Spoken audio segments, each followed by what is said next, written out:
Next up, at UFC 319, we have the main event of the evening. And I don't know about you, but I am quite literally the most excited I have been for a main event this year, other than DDP and Israel Adesanya. Turns out DDP is like the new cash cow. He's the new superstar. And I'm more excited for this than the Adesanya fight because Adesanya wasn't even come off a win. At least DDP has been on his little streak here. Khamzat Chimaev is on his streak as well. So this is a very impactful fight, and we're going to learn a lot about both of these guys. I am very much looking forward to this fight. We got Dricus Du Plessis, the current world champion, 23-2 in his career. He is 5-0 in his last 5, and he is on an 11-fight win streak. He's taking on Khamzat Chimaev, 14-0, undefeated with 12 stoppages. He has only been to 2 ever decisions. One was the short notice against Kamaru Usman, and the other was a 170-pound fight with Gilbert Burns. Just real quick, too, because I know that little video is circulating, and everyone's like, oh my God, Chimaev's huge. Look how big he is. First of all, bet the taller fighter every time. Let's see how you do. Second of all, here is DDP and Whitaker. So you can see DDP just a little bit taller than Whitaker there. And then here's Chimaev and Whitaker. Obviously taller, but it's not like anything crazy. I don't even know what picture you're talking about. Is that what Casey saw that he texted us? Yeah, there's like a video of them meeting for the first time, and it's a video from behind Chimaev approaching DDP, and Chimaev looks like he's fucking 10 inches taller than DDP. And people are like, oh my God, look how big he is. Like, shut the fuck up. Bet the taller fighter every time and see how you do. Well, he's skinny too, and DDP's not. Like, he's a brute. So I wouldn't go off just height. This is an exciting fight. And it's a very similar narrative. No matter who you ask, you're going to get basically the same breakdown. I'll talk about each fighter. DDP, as we all know, hilariously, people like to talk about the fact that he just kind of goes out there and does crazy shit. It's not clean. It's not technical. He's just a brute that's moving forward, doing brute things. And the funniest part about it is DDP is wildly aware about that. I have seen him react to videos of people trying to break down his fights technically. Like, oh, the way he set this up. And he literally is like, I didn't set that up. I was just running forward and throwing punches.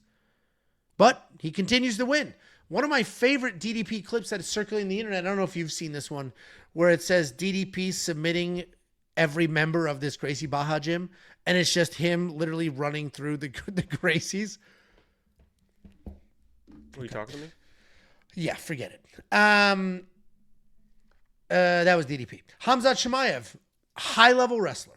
That's kind of where it ends, right? He's got some technical striking, but he's a high-level wrestler. When he first burst onto the scene during COVID, he was a guy that all we heard was legend stories. He sleeps at the gym. He trains 12 hours straight. This guy's an animal. But then he got COVID, and it was bad, to the point where his cardio has quite literally never been the same from before that point. All the stories about the endless cardio from Chimaev just didn't really come to fruition because he got COVID and he never fully recovered, at least according to him. Khamzat Chimaev is not just a regular wrestler. He competed as a wrestler, represented multiple nations.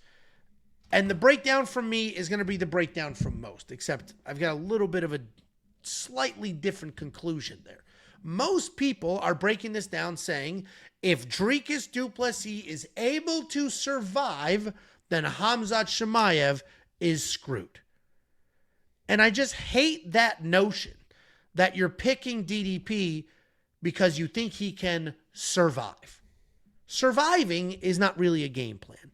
I also don't fully agree with Khamzat has no cardio. Khamzat has no cardio. Because the only two fights that people cite when they say Khamzat has no cardio is at 170 pounds against Gilbert Burns. He's just too big to be cutting that kind of weight.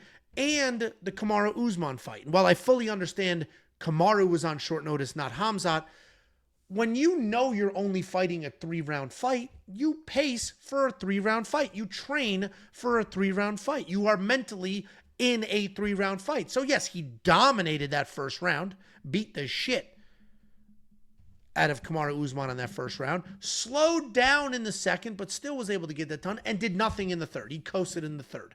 So myself, I said if that was a 5-round fight, Khamzat will lose, just the way that was trending. And I get it.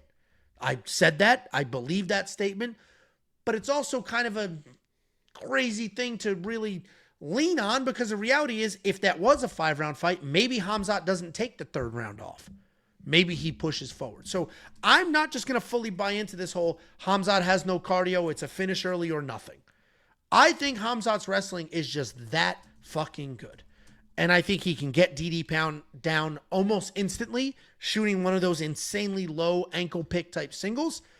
And once they're on the ground, Khamzat's not somebody, you don't stand up on Khamzat. You don't scramble your way out of Khamzat. So obviously, DDP is insanely durable. He's insanely tough. He's an absolute brute. And if he just keeps coming and coming and coming and moving forward, then of course DDP can win this fight. I am going to pick Khamzat. I am full-blown 100% rooting for DDP. It's better for the division. It's better for the sport. We need DDP to win. But I do think that Khamzat wrestling is just too damn good. I agree with what's his name said, where Khamzat doesn't fight often enough. He pulls out of too many fights. He's too unreliable to be the actual world champion. Plus, DDP's just got such an incredible personality, huge fan favorite, making people cry. A lot of really fun matchups to still have. So I personally am rooting for and want DDP to win, but I think Khamzat can pull it off. What do you think? I think that anybody that acts like they know what's going to happen in this fight is fucking clueless. I don't know what the fuck's going to happen in this fight. I've been a DDP hater for a long time. I said DDP sucks, and then I was all over Robert Whittaker against DDP. He fucking proved me wrong, and I vowed to never pick against DDP again. He was my lock of the week versus Izzy, and then I picked against him again against Sean Strickland, and that was obviously a fucking mistake. I was actually pretty high on one of the only people I think I was pretty high on Usman going into that Chimaev fight, but Usman in that fight was, he was all fucking defense. That first round, it was fucking just fucking don't fucking get submitted, all fucking defense, and still almost got he had to dump Chimaev on his fucking head, because that was a panic fucking dump by Usman, because Chimaev, even with Usman fucking all defense, still fucking snuck that choke in there. DDP is a guy, and he said, I'm not going in there to survive. I'm in there to hunt. And DDP is a very underrated grappler. You mentioned with the Gracies or the Baja, whatever it was, where you're just submitting everybody left or right. He is a very underrated grappler. Obviously, he's very sloppy in everything that he does, and I vowed to never pick against DDP. So just based on principle, I'm taking DDP. Based on principle, I did put just a little bit on DDP, but honestly, the more you think about this fight, he's going to get the takedown. And if DDP is not fucking all defense and he's really trying to out-scramble Chimaev, as you mentioned, it just doesn't happen.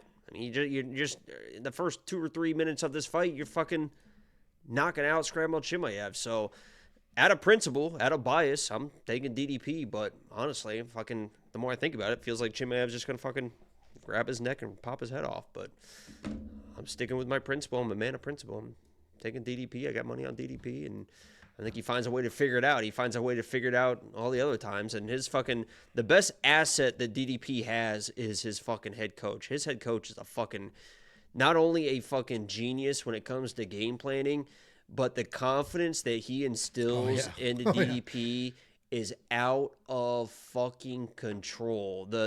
I absolutely love his head coach. Doesn't take shit, very structured, but he gives fucking confidence to his fighter, and the confidence that DDP carries is because of his head coach. He's going to be confident. He knows he's going to win this fight, and sometimes that confidence can just carry you, and it's carried him this far. I'm taking DDP, but anybody that acts like they know what's going to happen is fucking fooling themselves. I'll sit back and watch, and it should be fun. I literally agree with every single thing you said. So obviously we have to do a pick. So I'm going with Chimaev. I've been pretty loud about DDP will win over the last couple of months unofficially. But then when it came down to sit down and do my little script and make the pick, I was like, oh, dude, watching that tape and stuff like that. Because in my mind, I built it up to he won the first against Usman. He won the first round. The second one was super sketchy. And then it's like, I watched it. It's like, that wasn't it at all. He dominated the first round, clearly won the second, and took the third off.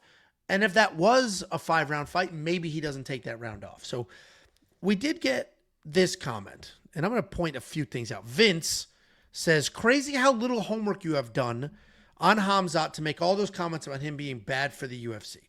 Okay, let me address a few things. I didn't say he's bad for the UFC. I said we need Dricus as the champ. Those are two different statements. And that's because I'm looking at Khamzat's record right now. He has 1, 2, 3, 4, 5, 6, 7 canceled fights. 7 canceled fights in the last 5 years. That includes when he completely missed weight against Nate Diaz. There's also been giant layoffs.